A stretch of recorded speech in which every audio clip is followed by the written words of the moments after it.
오늘 본문의 내용이 그런 내용입니다. 우리가 그러잖아요. 참 순종을 하고 나면 하나님이 이번에 큰 복을 주실 거야. 하나님이 좀 큰 건 사고를 좋은 사고 나게 해서 네가 순종하길 잘했다 하는 이것을 깨닫게 해줄 거야. 그렇게 그 생각을 하게 됩니다. 그런데 그런 생각이 맞을 수도 있지만 틀리는 경우도 있습니다. 오늘 본문이 이제 그런 상황입니다. 다윗이 그의 사람들과 함께 유다 땅으로 돌아옴으로 인해서 사울에게 그의 신하들을 모집해서 이제 다윗을 추격하는 것을, 잡는 것을 공식화하게 되는 사건이 전개가 됩니다. 다윗이 혼자였을 때는 사울에게 생명에 위협이 된다고 보진 않았죠.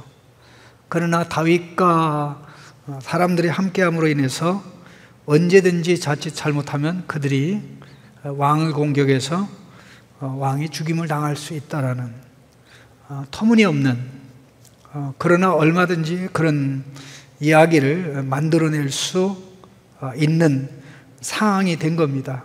그래서 6절 말씀 우리 같이 한번 읽어보겠습니다. 6절입니다. 6절 사울이 다윗과 그와 함께 있는 사람들이 나타났다 함을 들으니라. 그때 사울이 기브와 높은 곳에서 손에 단창을 들고 에셀나무 아래 앉았고 모든 신하들은 그의 곁에 섰더니. 자, 다윗이 돌아오지 않았으면 이런 상황은 전개되지 않았을 수도 있죠. 그래서 다윗이 돌아옴으로 인해서 이제 사울은 긴박하게 액션을 취하게 되는데, 여러분 꼭 기억을 해야 될 것은 사울은 절대 멍청한 사람이 아니다. 굉장히 머리가 좋은 사람입니다. 굉장히 머리가 좋아요. 이 사울의 하는 행동, 그 다음에 사울이 한 말, 그가 한 행동하고 말하고 이게 매치가 딱 됩니다. 특별히 손에 창을 들은 걸 기억하시기 바랍니다. 단창. 우리말 성경은 왜 이렇게 단창이란 말을 좋아하는지 모르겠어요. 긴 창인데. 번역을 할 때 꼭 이 창을 둘로 나눠서 번역했어요. 어떤 때는 창으로 나오고 어떤 때는 단창으로 나오는 거예요. 그런 단창으로 나오는 거는 결국 그냥 창은 긴 창이라는 얘기잖아요. 근데 이제 히브리어 본문에는 이게 똑같은 단어인데 이렇게 나누어서 기록했는데 이건 근거가 없는데, 이 칼이야말로 알만한 사람은, 창은 알만한 사람이 알죠. 다윗에게 2번 던졌던 창입니다. 그리고 아들에게 1번 던졌던 창이죠. 그럼 사울 왕이 그의 신하들을 다 소집해 놓고 많은 사람들이 보는 가운데 기브아는 도성이고, 아직 예루살렘이 도성이 되지 않은 상황이었죠. 도성이고 또 높은 지역이었어요. 그런데다 거기에 에셀나무, 이 나무, 다마리스크라는 나무인데, 사실 이 나무 자체는 굉장히 좋은 의미를 가지고 있는, 영생한다는 그런 의미도 있고, 이 족장들이 하나님께 제단을 쌓을 때 그 에셀나무 밑에 제단을 쌓아서 영생하시는 하나님을 기리기도 한 그런 나무인데, 한 손에는 창을 들고 이제 에셀나무 아래에서 신하들이 도열하고 있는 가운데 그는 앉은 것입니다. 이 장면은 공개 재판의 장면입니다. 아직 죄인이 누군지는 아직 그림은 없습니다. 그러나 이 상황이 전개된 겁니다. 자, 창을 들었다는 건 뭘 의미합니까? 신하들이 왕의 마음에 들지 않으면 신하들을 죽일 수 있다는 거죠. 협박. 그 위험이 가짜가 아니라 실제다. 이 공갈, 실제적인 협박의 구체적인 내용이 되는 것이고요. 그 다음에 7절 말씀에 보니까 신하들에게 하는 말입니다. 너희 베냐민 사람들아 들으라. 이세 아들이 너희에게 각기 밭과 포도원을 주며 너희를 천부장, 백부장을 삼겠느냐. 자, 이 말이 뭡니까? 지역정서. 지역정서. 우리가 남인가? 우리가 남이가? 그런 정치가 중에 제대로 된 정치가 하나도 없습니다. 지역정서 자극하는 정치가나 왕, 대통령 중에 훌륭한 지도자는 하나도 없습니다. 적어도 내 기억으로는 그렇습니다.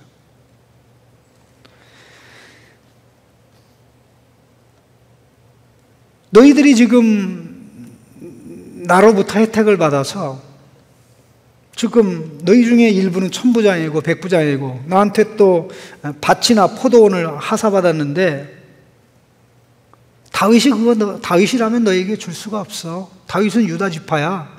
나는 너희하고 지파가 같잖아. 베냐민 지파거든요. 그러니까 무슨 얘기입니까? 이게 말을 안 들으면 빼앗을 수도 있다는 얘기고 말을 잘 들으면 더 줄 수도 있다는 거죠.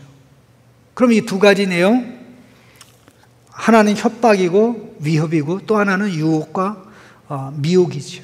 내 말 잘 들으면 더 좋은 거 줄 수 있어. 그러나 내 말 안 들으면 이 칼에, 이 창에 죽을 수도 있어. 여러분, 이런 상황이 사울의 신하들에게만 주어질까요? 우리에게도 그대로 주어진다는 것을 꼭 기억하기 바랍니다. 우리는 이걸 가르쳐서 좋은 말로는 채찍과 당근이라고 합니다. 채찍과 당근. 많이 들어봤죠? 채찍과 당근. 이게 상벌이죠, 상벌.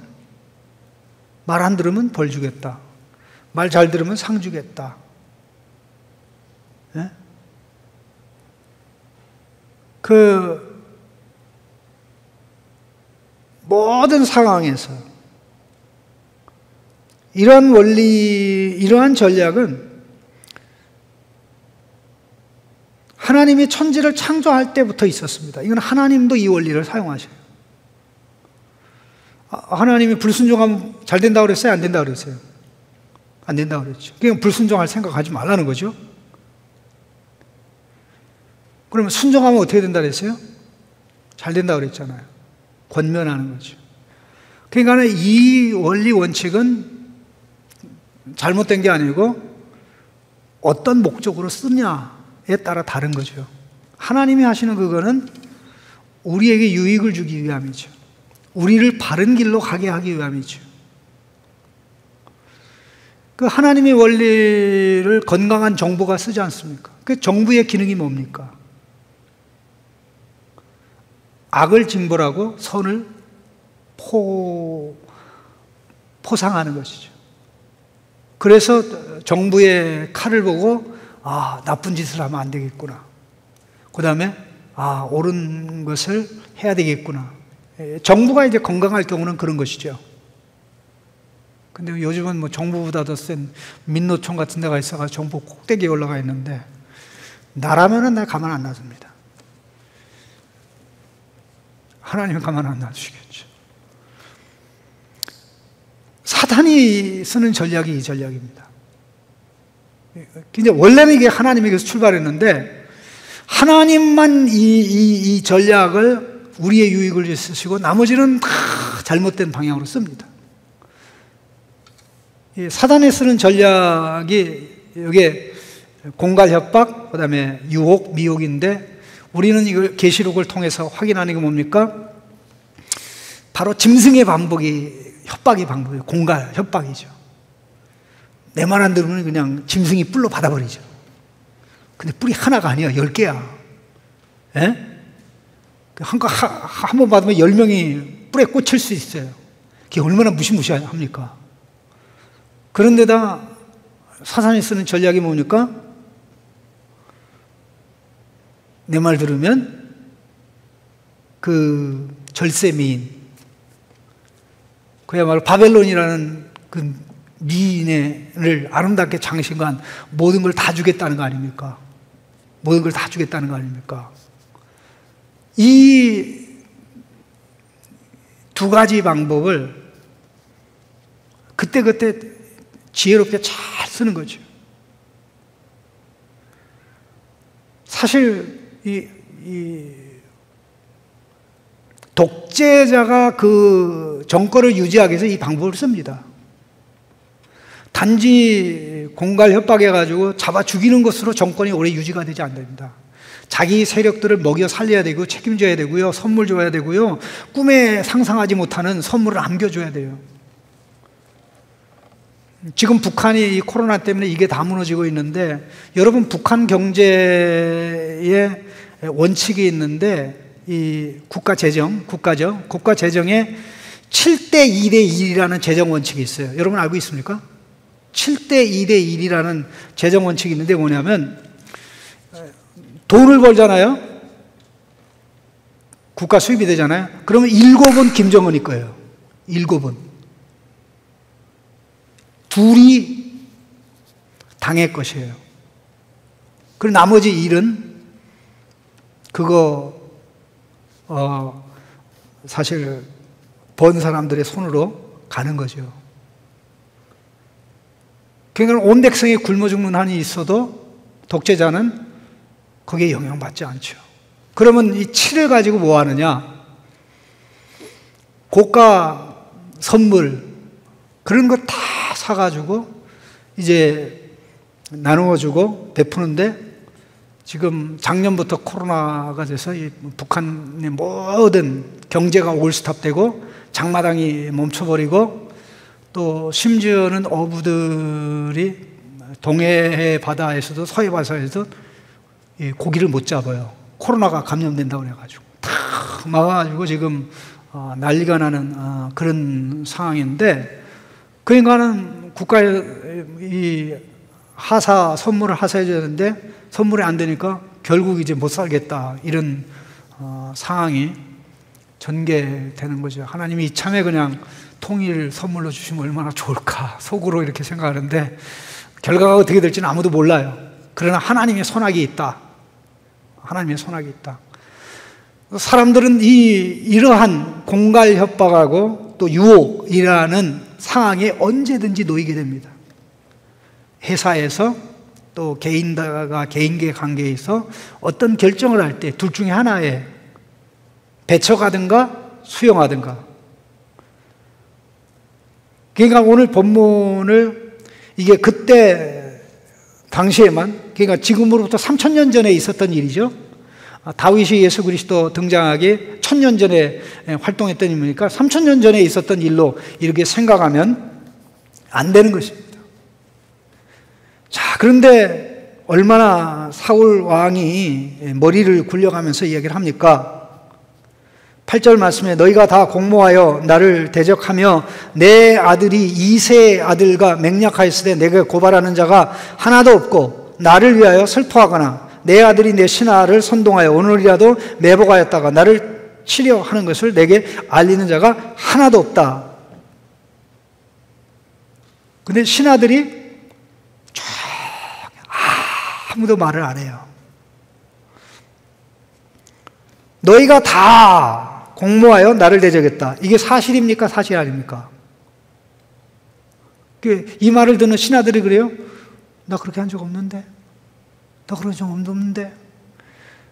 그 다음에 이새 아들 다윗이 내 아들이 이새 아들과 맹약하였는데 내게 고발한 자가 있다. 자, 이 비밀이 결국 왕에게 새나간 건데, 사실 요나단을 돕는 신하에게서 이 비밀이 나갔겠죠. 그냥 다른 신하도 그런 일이 있었나? 그 다음에 아들이 내 신하를 선동하여 오늘이라도 외복하였다가 나를 치려 하는다. 요나단은 절대 그런 인물이 아닙니다. 요나단은 절대 그런 인물이 아니에요. 단 한 번도 그런 일이 없고 그런 생각을 하지도 않았습니다.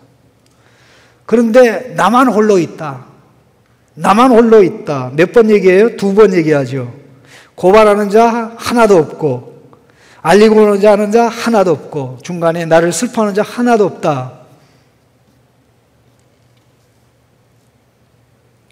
자, 이렇게 선동되지 않는 사람들은 복된 사람입니다. 효순이 미순이 사건 여러분 기억하시죠? 그 다음에 그 광우병 소동 다 아시죠? 선동할 때 선동 잘 되는 민족이 있습니다. 감정적으로 막 해가지고 뭐가 끝날 것처럼. 내가 볼 때 우리 대한민국이 OECD 국가 중에 선동 잘 되는 민족의 리스트 중에 아마 순위가 좀 높지 않겠나 그런 생각을 합니다. 순위가 높지 않겠나. 야, 대한민국의 전 세계에서 그 학력이 가장 높은 나라 중에 하나죠. 독일하고 대학 졸업자가 독일하고 한국과 비교하면 독일이 게임이 안 됩니다. 독일은 고등학교 졸업하고 바로 직장으로 나가는 자가 절대 낮습니다. 퍼센트지가 거의 한 60 몇 %예요. 우리나라는 이 대학 못 가는 사람은 바보들이죠. 무능한 사람은. 근데 모든 면에 학력도 높고 그런데 왜 그렇게 선동 잘 되는지. 예? 감정에 휩쓸리고 그랬는데 오히려 이 당시에 사울의 신하들이 훨씬 난 것 같아요. 절대 그럴 수가 없어. 하나님은 그 이성이 이 감성을, 감정의 표현은 이제 가슴을 통해서, 이성은 이제 머리를 통해서 그렇게 되는데, 이성이 감성을 억제하고 통제하도록 그렇게 만드셨는데요. 그게 타락으로 말미암아 이게 거꾸로 감성이 지성을 통제하고 지배하는, 그게 감성이 진리를 만들어내는. 그래서 요즘에 감성 지는데 감성이 진리를 만들고요. 감성팔이를 잘하면 인기가 아주 좋습니다. 많은 사람들 끌어들이죠. 그런데 이 사람들이 단 하나도 끌려가지 않았습니다. 그때 한 사람이 있었는데 바로 9절에 나옵니다. 그 사람이 누구죠? 도액이라는 사람. 도액. 9절 말씀 같이 읽겠습니다. 그때 에돔 사람 도액이 사울의 신하 중에 섰더니 대답하여 이르되 이새의 아들이 노베 와서 아이도의 아들 아히멜렉에게 이른 것을 내가 보았는데 10절 아히멜렉이 그를 위하여 여호와께 묻고 그에게 음식도 주고 블레셋 사람 골리앗의 칼도 주더이다. 자, 도액이 사울의 신하인 거는 새로운 정보입니까? 이전에 있던 정보입니까? 21장에 도액에 관한 언급이 나오잖아요. 사울의 신하다. 근데 여기 보십시오. 이 표현을 보십시오. 도액이 사울의 신하 중에 섰더니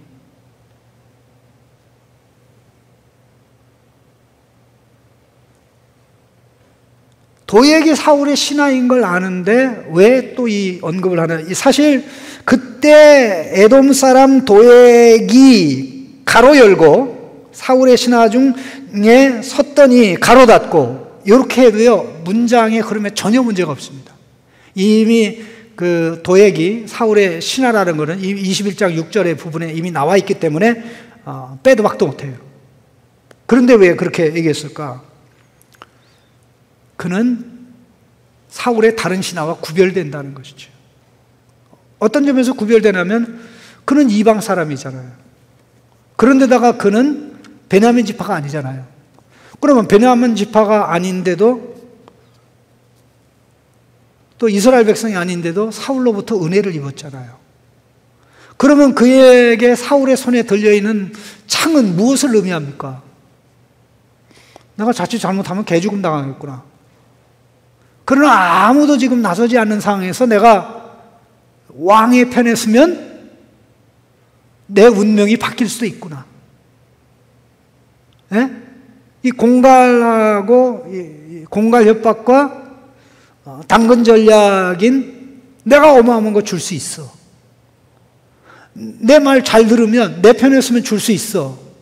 이게 작용한 건데 그게 신하들에게는 하나 통하지 않는데 이 도액은 이야 나한테 기회가 왔구나. 여러분 그 서구 영화를 보면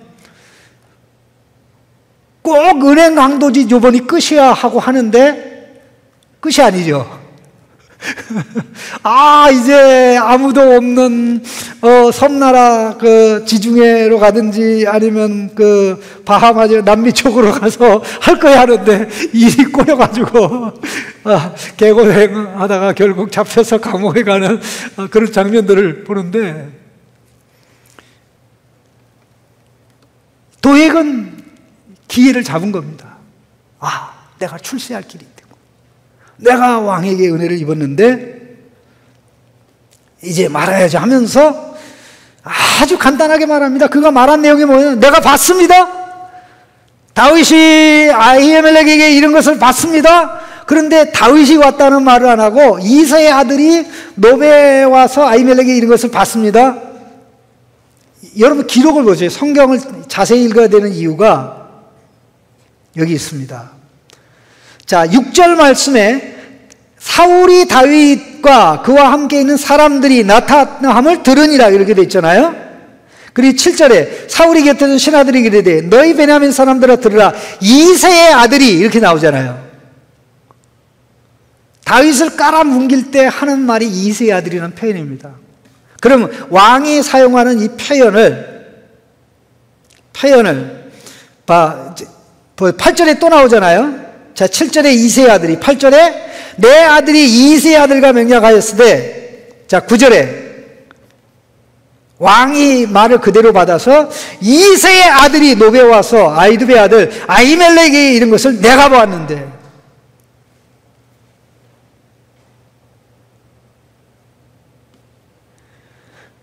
그런데 사실 이 아히투비라는 말하고 아히멜렉이라는 말의 공통점이 뭐냐면 아히라는 단어가 들어간다는 거예요. 아히. 여러분 우리말에 아이가 있죠. 아이. 아이에다가 이 히읗을 갖다 붙이면 아히가 되잖아요. 예, 가슬라라 씌우면 아이가 되는데, 이게 아히가 나의 형제라는 뜻이에요. My brother, my brother. 그러니까 아히멜렉, my brother king, my brother is king이란 말이고, 아히투비라는 게 뭐예요? 아히투? 내 형제는 착해, 선해, 그런 뜻이에요.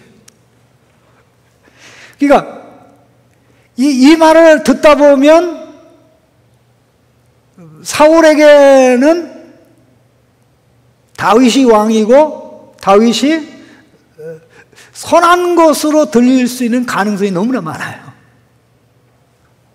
어쨌거나 성경에 이런 내용이 나오기 때문에 제가 말하지 않을 수가 없는데, 자, 간단하게 얘기하죠. 그를 위해서 여호와께 묻고 그에게 음식도 주고 블레셋 사람 골리앗에 칼을 줬습니다. 자, 도액이 한 말이 사실입니까? 거짓말입니까? 사실이죠. 그런데 이렇게 말하면 이렇게 말을 하면 사울왕의 음모론의 물증이 됩니까? 안 됩니까? 왕을 반역하는 반역죄를 공모를 했는데, 처음에는 왕의 신하들이 공모를 했다고 그러고 두 번째는 요나단이 공모했다고 그랬는데, 이제 이 이야기를 하니까 공모자가 누가 되는 거예요? 다윗과 제사장이 되는 거죠. 컨텍스트를 얘기하지 않잖아요. 이런 걸 가르쳐서 사실을 가장한 고도의 거짓말입니다. 뭐라고요? 사실을 가장한 고도의 거짓말.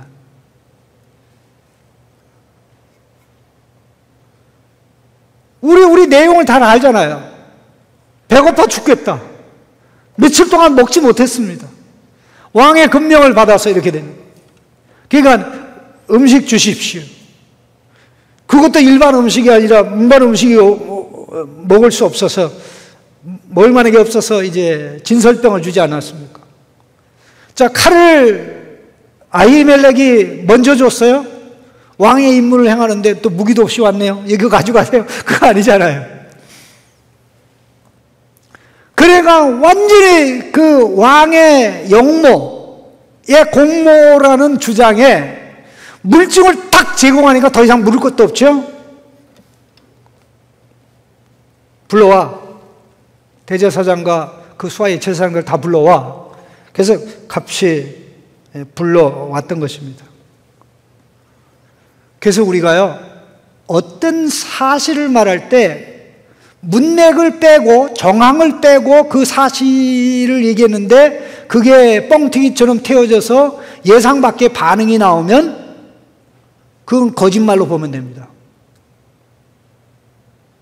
거짓말로 보면 됩니다.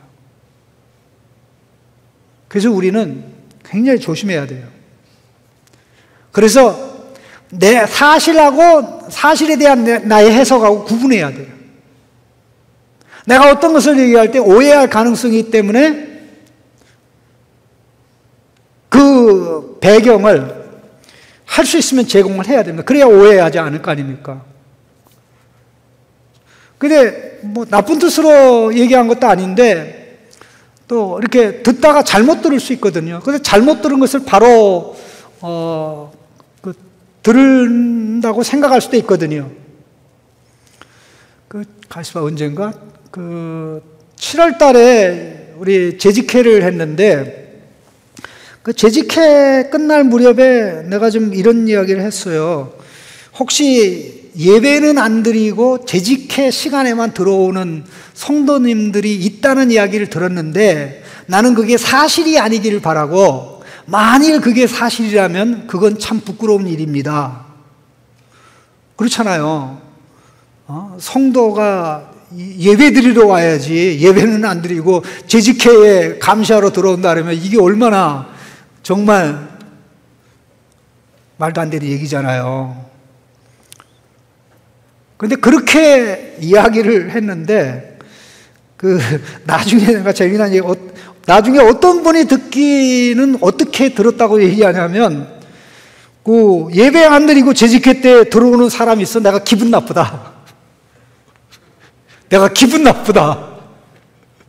아니, 목사가 돼가지고 기분 나쁘다, 좋다. 그런 말을 하는 게 말이 됩니까? 근데 뭐 그렇게 들었다니까 어떡할 거예요? 예? 다른 뜻입니다. 그러면, 그렇군요라고 하면 좋지만, 자기는 그렇게 들었기 때문에 사실이라고 고집부리면 문제가 심각하죠. 우리는 보는 것이 정확하지 않고요. 듣는 것이 정확하지 않아요.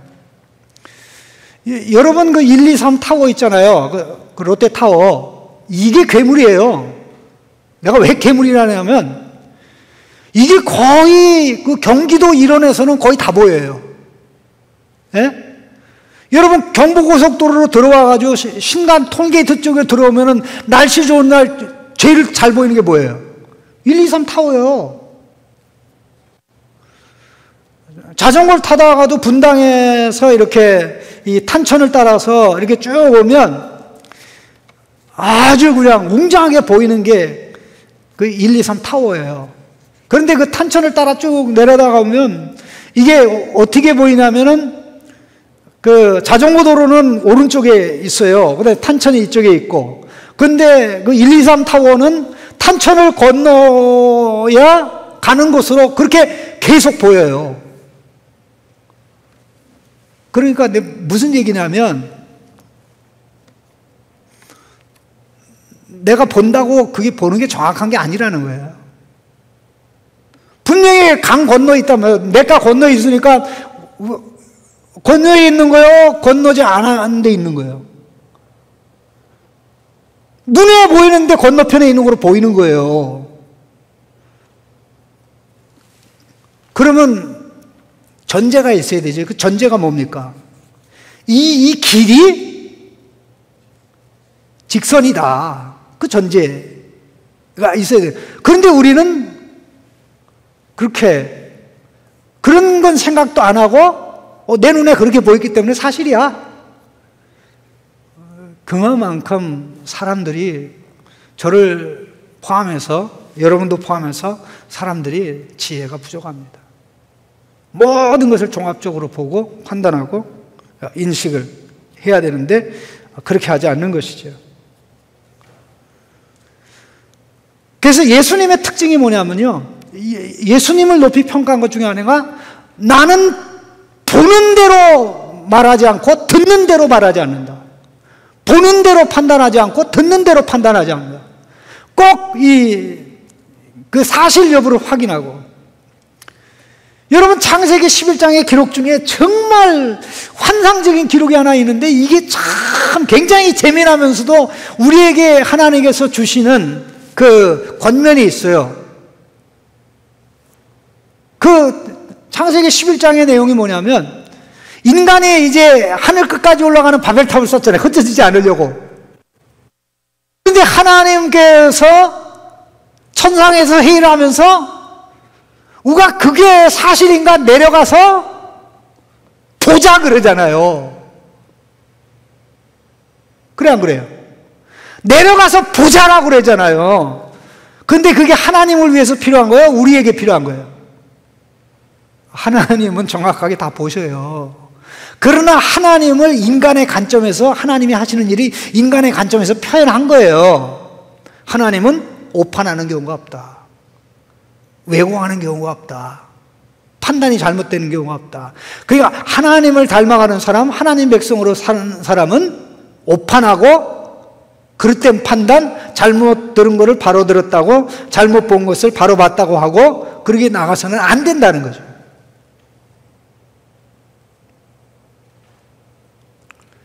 그런데 이 도액이 던진 지푸라기를 가지고 이제 음모론을 완성해서 이제 제사장을 부른 거 아닙니까? 그러니까 제사장이 당나의 얘기를 다 하죠. 다윗같이 훌륭한 신하가 어디 있습니까? 충성된 신하. 그런 또 왕의 사이가 아닙니까? 그런데 다 왕의 호위 대장이 아닙니까? 왕실에서 인정받지 않습니까? 그리고 제가 평상시에 다윗을 위해서 기도하고 다윗이 도움을 청하면 내가 하나님께 기도해 줬는데 왕이 얘기하는 업무하고는 아무 관련이 없습니다. 왕이요, 오해하지 않으시기를 바랍니다. 그런데 이 도액이 이 음식과 골리앗에 칼을 줬다 그러니까 이게 결정타요. 칼을 줬다 그러니까 누구를 칠 거예요, 이 칼로? 예? 그런데 이게 또 재미난 게요, 참 비참하도록 재미납니다. 여러분 13절 읽어봅시다. 이제 그 도액이 한 말이 10절에 나오잖아요. 같이 읽어볼까요? 아히멜렉이 그를 위하여 여호와께 묻고 그에게 음식도 주고 블레셋 사람 골리앗에 칼을 주더이다 이랬잖아요. 이제 다윗이 이제 아히멜렉을 불러서 추궁하는 말입니다. 13절 같이 읽겠습니다. 사울이 그에게 이르되 내가 어찌하여 이새의 아들과 공모하여 나를 대적하여 그에게 떡과 칼을 주고 그를 위하여 하나님께 물어서 그에게 오늘이라도 매복하였다가 나를 치게 하려 하였느냐. 여기에 기도, 하나님께 기도한 결과 받은 응답이 뭐예요? 매복작전. 매복작전. 사울을 죽이는 매복작전이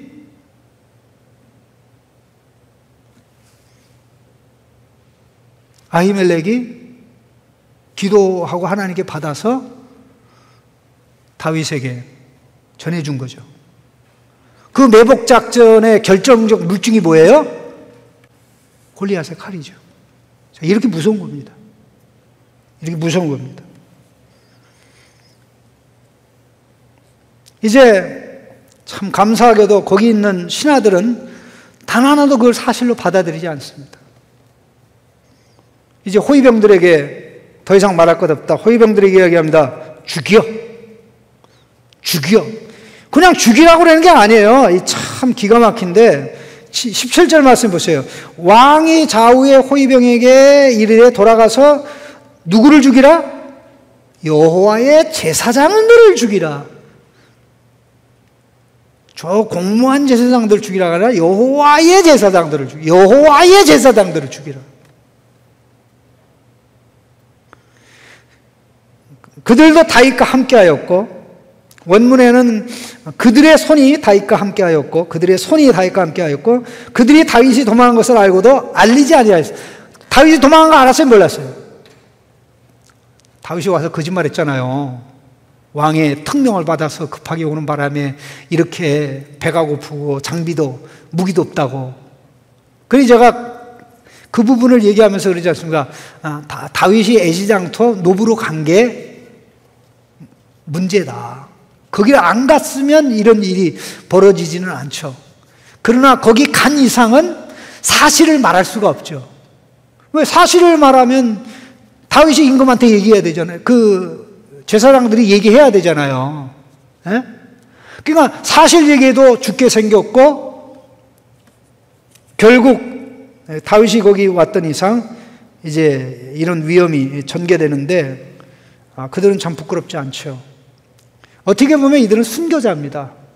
다윗을 도왔기 때문에 이렇게 몰살당한 거죠. 그 도액 보세요. 아무도 왕의 말을 안 듣네? 자기 인정받을 수 있잖아요. 근데 또 자기는 또 가만히 있는데 왕이요, 내가 하면 안 되겠습니까? 그렇게 할 수는 없잖아요. 그러니까 도액한테 네가 가서 제사장들 죽여. 그러니까는 얼마나 기뻤겠습니까? 제사장을 85명을 죽였으니까 그것만 한 게 아니라 19절에 그 제사장의 가족들, 심지어는 젖먹는 아이까지, 소와 양과 나귀를 다 죽였습니다. 자, 도액이 마지못해 한 겁니까? 기쁨이 넘쳐나서 한 겁니까? 뭘 바라보고 한 거예요? 엄청난 보상을 바라보고 한 거죠. 참 기가 막힌 노릇입니다. 사람은 유혹을 받아 죄를 짓든가 협박에 굴복하든가 둘 중에 하나입니다. 두 개를 배척하면 우리는 여기 있는 사울의 신하들처럼 바르게 갈 수 있죠. 그런데 이때부터 상황이 달라지는 게, 이렇게 이 다윗과 협력하고 다윗과 공모했다는 제목을 갖다 붙여가지고 몰살시켜버리니까, 이때 이후로는 이 사울의 신하 중에 단 한 사람도 사울 왕의 편에 서지 않은 사람이 없습니다. 잡아 족쳐놓으니까 무서워가지고 죽지 않으려고 그렇게 하는 거죠. 그래서 이 유혹을 물리치고 혹은 공갈 협박을 물리치고 끝까지 갈 수 있는 사람은 많지 않습니다. 하나님의 은혜가 필요한 것이죠. 그러면 왜 다윗이 유다 땅으로 돌아왔는데 하나님이 이런 일을, 이런 비보를, 가슴 아픈 소식을 듣도록 하셨습니까? 다윗을 위한 거죠. 다윗 때문에 많은 사람이 죽었잖아요. 나 때문에 많은 사람이 살게 좋은 왕이 돼야지, 하나님이 기뻐하는 왕이 돼야지, 나 때문에 사람들이 죽어가는 그런 왕이 돼서는 안 되지. 나는 결코 어떤 경우에도 사울 왕과 같은 왕이 돼서는 안 돼라는 이러한 교훈을 주려는 측면이 있죠. 그러나 이 표면에 나타난 것 배후에 이 뒤에 있는 중요한 사건이 있습니다. 그 중요한 사건이 뭐냐면 그 예언인데, 하나님이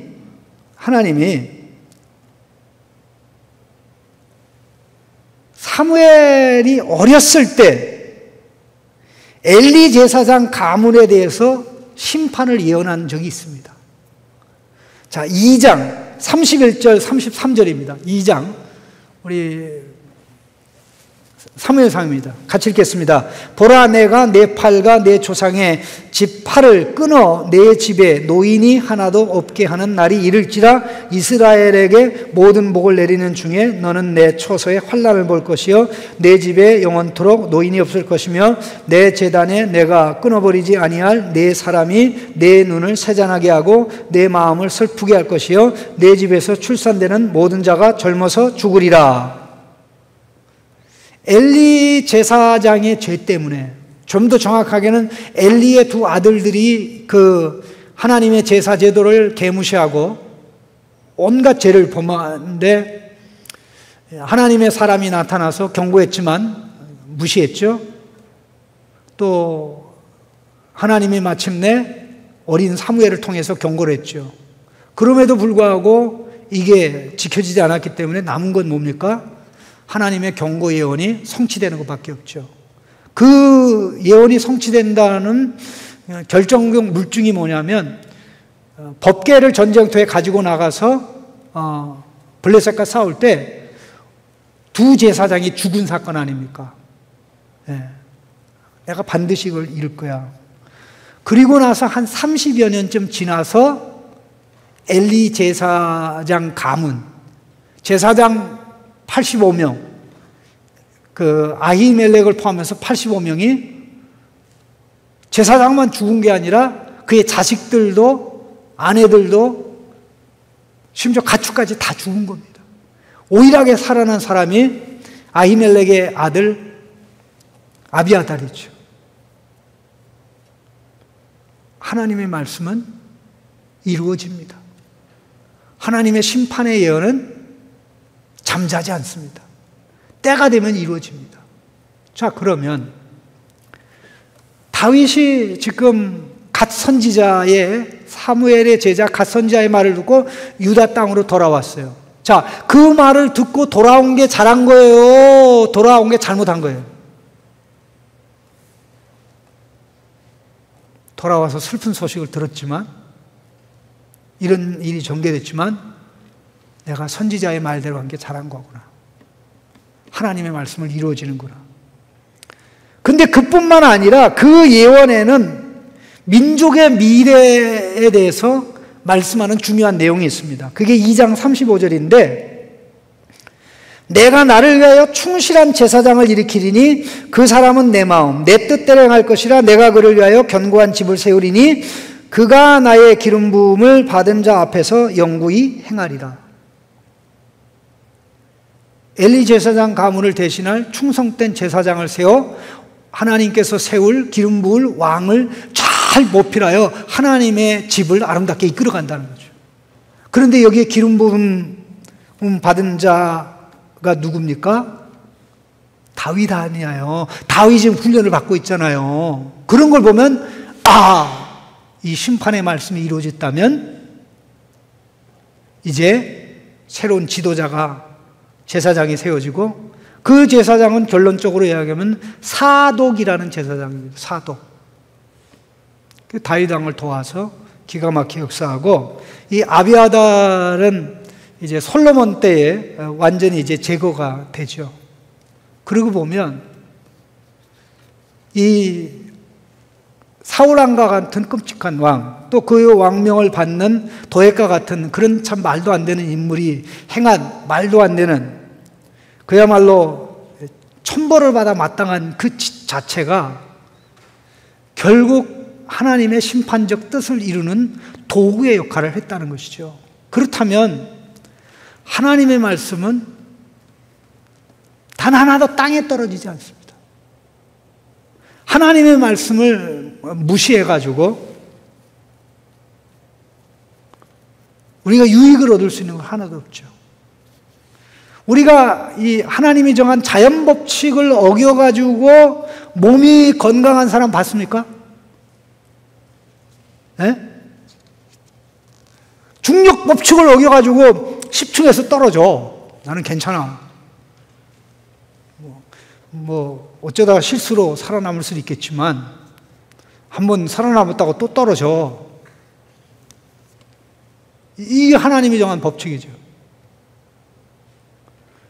하나님의 법칙을 반영하는 교통 법규를, 그것도 나는 괜찮아, 내 차는 쎄, 그래가지고 의도적으로 중앙선 침범해. 실수로 살아남으셨죠. 하나님의 법은 하나님의 인격의 표현이고, 그렇기 때문에 반드시 거슬려서는 손해가 오게 돼 있어요. 그게 이루어지는 것을, 심판도 이루어지고 좋은 것도 이루어지기 때문에 하나님 말씀에 순종해서 나가는 왕, 그런 왕이 되어야 된다는 것을 하나님께서 다윗의 마음속에 가르쳐 준, 다윗아, 너는 어떤 경우에도 내 말대로 고난을 받아야 돼. 내가 너에게 시키는 지도자 훈련, 순종 훈련 해야 돼. 다윗은 혼자 결정하는 건 쉬워요. 그러나 많은 사람이 옆에 있으면 결정이 힘들어져요. 왜? 방해하잖아요. 23장에 뭐예요? 블레셋이 그일라 지역을 침략했을 때 하나님께 기도해요. 하나님, 그일라가 침략받는다는데 내가 가만히 있어야 됩니까? 도와줘야 됩니까? 네가 가서 싸워. 내가 블레셋 사람들을 너희 손에 넘겨줄 거니까. 다윗의 신하들이 안 됩니다. 안 됩니다. 그러니까 다윗이 설득해가지고 전쟁에 나가서 이기잖아요. 이게 쉽지가 않죠. 이러한 사건들 하나하나가 우리가 끝까지 어떤 유혹을, 미혹을 이길 수 있는 것은, 또 공갈협박에 굴복하지 않는 것은, 그것이 하나님의 말씀임이 너무나 분명하고 확실할 때, 그리고 그것을 확신할 때, 그리고 성령의 역사하는 것을, 거부할 속에 역사하는 것을 느낄 때, 결국 어떤 상황에도 포기하지 않죠. 자, 씨 뿌리는 자의 비유로 얘기하면, 다윗이 순종해서 이제 유다 땅으로 돌아왔는데 어려움이 온 거 아닙니까? 나는 앞으로 선지자의 말을 들으면 안 되겠구나. 선지자의 말을 듣다가는 내가 고생이구나. 그렇다면 그게 하나님 말씀을 제대로 이해하는 겁니까? 돌짝밭이 말씀을 즉각적으로 받아서 기쁨 충만하다가 말씀 때문에 환난과 핍박이 오니까 내가 하나님 말씀 받으면 안 되는데 이거 받아들여서 문제로, 하나님 말씀 받은 게 문제예요. 알지도 못하고 하나님 말씀이라고 받아들인 게 문제예요. 알지도 못하고 하나님 말씀이라고 받아들인 게 문제예요. 하나님 말씀이면 포기하겠습니까? 하나님 말씀을 내려놓겠습니까? 하늘에서 비가 내려도 열매와 결실을 맺는데 말씀의 비가 과당? 절대 그런 일이 없죠. 그래서 우리는 눈이 열려야 돼요. 우리 눈앞에 전개되는 코로나, 하나님의 뜻과 무관하게 일어난다고 생각하면 아멘 크게 하세요. 하나님의 뜻 가운데 진행됩니다. 우리에게 깨우쳐 주실 것이 있는 거예요. 하나님이 어떤 역사를 하시는지 우리는 몰라요. 그러나 시간이 5년 지나고 더 지나가면 또 깨달은 사람도 있겠지만, 그때 그렇구나. 그때 그렇구나. 하나님이 어마어마한 일을 하고 계셔. 우리는 지금 그림이 그리지 않아서 모를 뿐이지, 시간이 지나가면 그렇구나. 그냥 그걸 지금 깨닫고 말씀에 맞춰서 살아가는 사람, 어떤 상황에도 하나님 말씀을 양보하지 않는, 순종을 양보하지 않는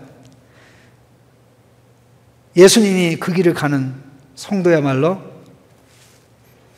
가장 복된 성도들이죠. 저는 여러분들이 또 제가 이런 모습으로 빚어지기를 주님의 이름으로 축복하고 기도합니다.